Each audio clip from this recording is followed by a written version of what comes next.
Бұрын заманда яшәгән бер хатын. Аның булган икән 3 кызы. Бу хатын кызларының үсте бөтен, тамаклары тук булсын дип, көне-төне эшләгән ди.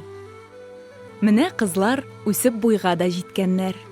Алар берсеннән берсе матур, бер битләре ай, бер битләре кояш, буйсыннары карлыгачтай сылу ди. Эй, кызлар, йолдызлар, йөзегез ай кояштай, буйларыгыз сифа, күрмәгез хәвеф хафа. 3 кыз бер артлы кияүгә чыгып, берсе артыннан берсе китеп тә барганнар.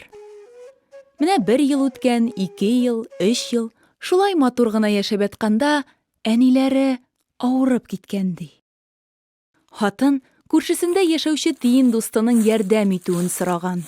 Тиен дустым, барсана, кызларыма әйтсәнә, хәлемне белергә килсеннәрче.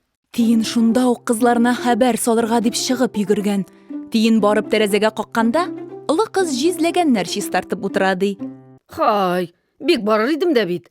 Аңарчы менә шушыләгәннәрне чистартып бетерәсем бар шул. Тиеннең олы кызның сүзләренә бик ачуы чыккан.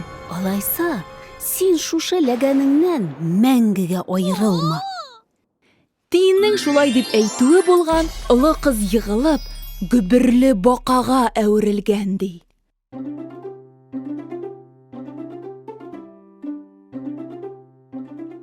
Тиен уртанчы кыз янына чапкан. Уртанчы кыз бу кайгылы хәбәрне ишеткәндә киндер суга икән.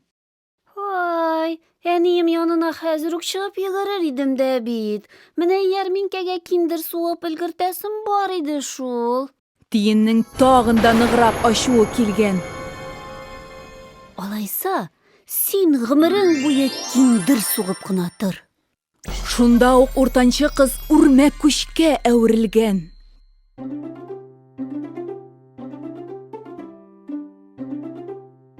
Тиен кече кызның тәрәзәсен каккан.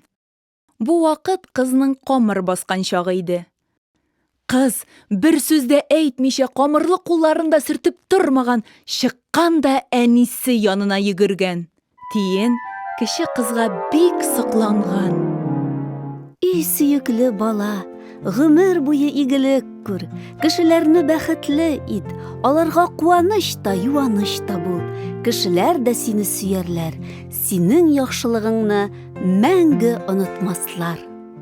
Сеңелем, акыллым, күңлең киң иркен синең, мәң кабат әйләнеп, кайтсын һәр игелегең.